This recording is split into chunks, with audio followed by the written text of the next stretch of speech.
Hi, so this one is Make Believe Comics. Make Believe Comics is a website. It's not an extension or an app. It's a website, makebelievecomics.com. So we're going to go ahead and enter.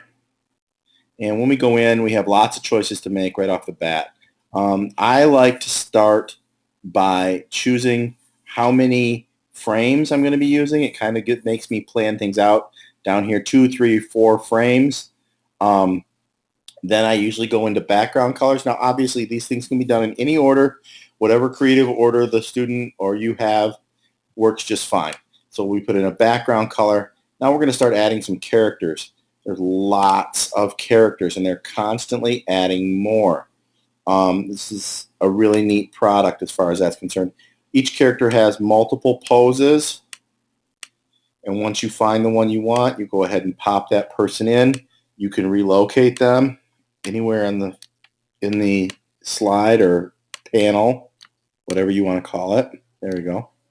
You can scale anything in here, whether it be a prop or a person, etc. You can change the order by bringing things forward. You can flip things so they're facing the opposite way. And finally, you can delete things. So we'll put her back in and we'll move her back over here. Now I'm going to add a speech bubble. Again, multiple sizes. I'm going to move that over just a little bit, and I'll add my text here.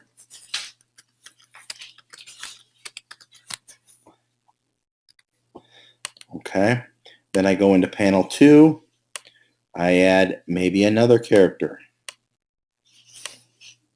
Again, I can add backgrounds, but also within those, I can also do these sorts of backgrounds. There's lots of these.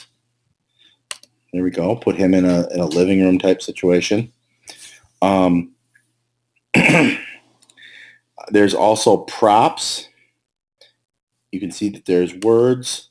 We can add words. We can add, I'm going to go into this next panel. We'll add some props. Lots of different props.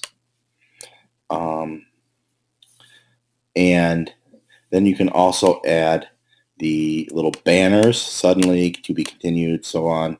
Type your own. That one's always a good one, so that your kids can be creative. Something like the next day, maybe, to do some chronology and some digital storytelling.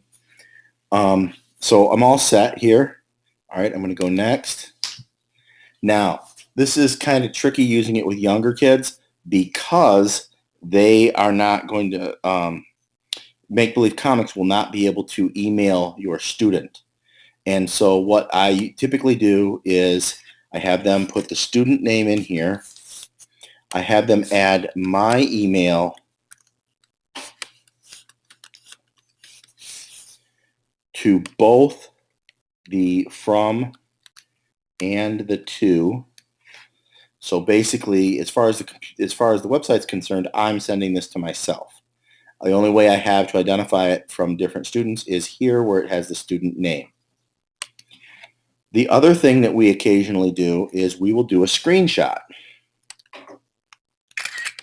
And now that I've taken a picture of this, now I can go into Google Drive, and by doing this, we'll do a little bit of app smashing, bringing the two together, and I'll just do as soon as I get my theme, there we go, insert an image, and by default, Macs put them on the desktop. There it is. Now, when it comes in, it's going to be a whole screenshot. So what I'm going to have to do is I'm going to have to crop it down. Really simple in Google Slides. Double click, start grabbing these black handles and cropping them down.